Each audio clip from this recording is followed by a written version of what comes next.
सती की तपस्या से संतुष्ट देवताओं का कैलाश में जाकर भगवान शिव का सत्वन। ब्रह्मा जी कहते हैं, नारद, एक दिन मैंने तुम्हारे साथ जाकर पिता के पास खड़ी हुई सती को देखा। वह तीनों लोक की सारभूता सुंदरी थी। उसके पिता ने मुझे नमस्कार करके तुम्हारा भी सत्कार किया। यह देख लोक लीला का अनुसरण करने वाली सती ने भक्ति और प्रसन्नता के साथ मुझको और तुमको भी प्रणाम किया। नारद, तदंतर सती की ओर देखते हुए हम और तुम दक्ष के दिए हुए शुभ आसन पर बैठ गए। तत्पश्चात मैंने उस विनयशीला बालिका से कहा, सती, जो केवल तुम्हें ही चाहते हैं और जो तुम्हारे मन में भी एकमात्र जिनकी ही कामना है, उन्हीं सर्वज्ञ जगदीश्वर महादेव जी को तुम पति रूप में प्राप्त करो। सुबह जो तुम्हारे सिवा दूसरी किसी स्त्री को पत्नी रूप में न तो ग्रहण कर सके, न करते हैं और न भविष्य में ही ग्रहण करेंगे, वे ही भगवान शिव तुम्हारे पति को वे तुम्हारे ही योग्य हैं, दूसरे के नहीं। नारद, सती से ऐसा कहकर मैं दक्ष के घर में देर तक ठहर रहा। फिर उनसे विदा ले मैं और तुम दोनों अपने अपने स्थानों को चले आए। मेरी बातों को सुनकर दक्ष को बड़ी प्रसन्नता हुई। उनकी सारी मानसिक चिंता दूर हो गई और उन्होंने अपनी पुत्री को परमेश्वरी समझकर गोद में उठा लिया। इस प्रकार कुमारोचित सुंदर लीला विहारों से सुशोभित होते हुए भक्त वत्सला स्त्री, जो स्वेच्छा से मानव रूप धारण करके प्रकट हुई थी, कुमारावस्था पार कर गई। बाल्यावस्था बिताकर किंचित युवावस्था को प्राप्त हुई सती अत्यंत तेज एवं शोभा से संपन्न हो संपूर्ण अंगों से मनोहर दिखाई देने लगी। लोकेश, दक्ष ने देखा कि सती के शरीर में युवावस्था के लक्षण प्रकट होने लगे हैं। तब उनके मन में यह चिंता हुई कि मैं महादेव जी के साथ इनका विवाह कैसे करूं। सती स्वयं भी महादेव जी को पाने की प्रतिदिन अभिलाषा रखती थी। अतः पिता के मनोभाव को समझकर वे माता के निकट गई।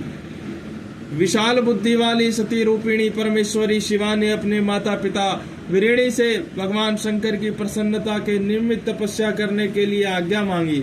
माता की आज्ञा मिल गई। अतः दृढ़ता पूर्वक व्रत का पालन करने वाली सती ने महेश्वर को पति रूप में प्राप्त करने के लिए अपने घर पर रही उनकी आराधना आरंभ की। आश्विन मास में नंदा, प्रतिपदा, षष्ठी और एकादशी तिथियों में उन्होंने भक्ति पूर्वक गुड़, भात और नमक चढ़ाकर भगवान शिव का पूजन किया और उन्हें नमस्कार करके उसी नियम के साथ उस मास को व्यतीत किया। कार्तिक मास की चतुर्दशी को सजाकर रखे हुए मालपुओं और खीर से परमेश्वर शिव की आराधना करके वे निरंतर उनका चिंतन करने लगी।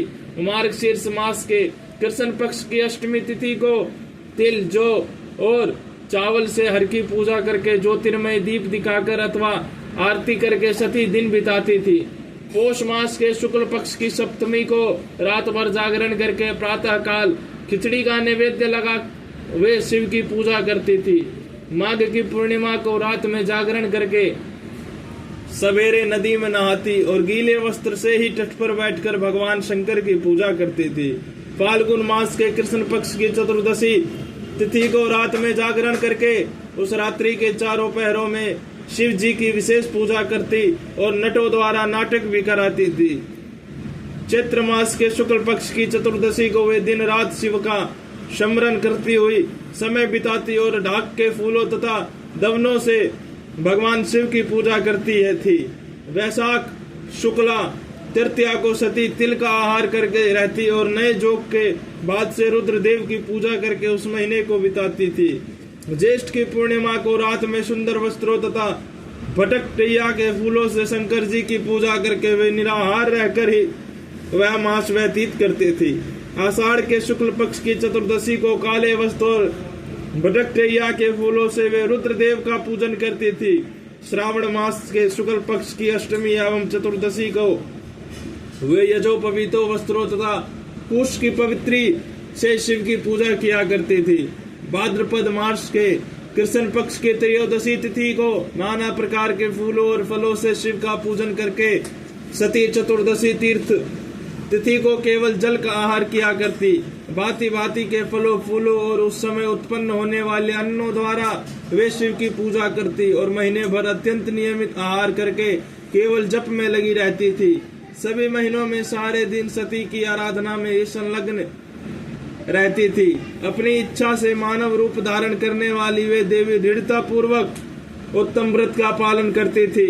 इस प्रकार नंदा व्रत को पूर्ण रूप से समाप्त करके भगवान शिव में अनन्य भाव रखने वाली सती एकाग्रचित हो बड़े प्रेम से भगवान शिव का ध्यान करने लगी तथा उस ध्यान में ही निश्चल भाव से स्थित हो गई।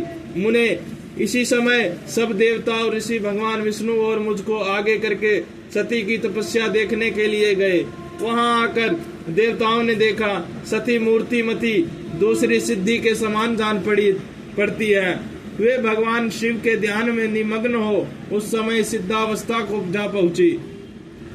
समस्त देवताओं ने बड़े प्रसन्नता के साथ वहां दोनों हाथ जोड़कर सती को नमस्कार किया।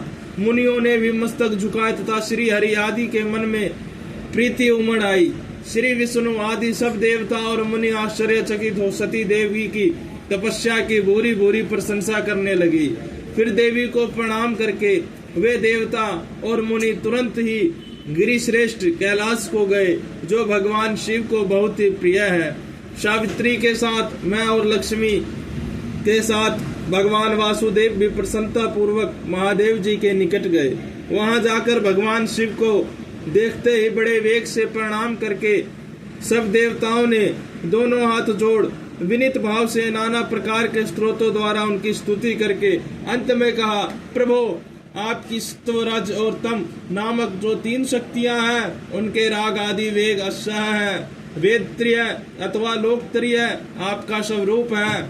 आप शरणागतों के पालक हैं तथा आपकी शक्ति बहुत बड़ी है, उसकी कहीं कोई सीमा नहीं है। आपको नमस्कार है। दुर्गापते जिनकी इंद्रियां दुष्ट हैं, वश में नहीं हो पाती, उनके लिए आपकी प्राप्ति का कोई मार्ग सुलभ नहीं है। आप सदा भक्तों के उद्धार में तत्पर रहते हैं। आपका तेज छिपा हुआ है। आपको नमस्कार है। आपकी माया शक्ति रूपा जो अहम बुद्धि है उससे आत्मा का स्वरूप ढक गया है। अतएव यह मूढ़ बुद्धि जीव अपने स्वरूप को नहीं जान पाता। आपकी महिमा का पार पाना अत्यंत कठिन है नहीं, सर्वथा असंभव है। हम आप महाप्रभु को मस्तक झुकाते हैं। ब्रह्मा जी कहते हैं, नारद इस प्रकार महादेव जी की स्तुति करके श्री विष्णु आदि सब देवता उत्तम भक्ति से मस्तक झुकाए प्रभु शिव जी के आगे चुपचाप खड़े हो गए।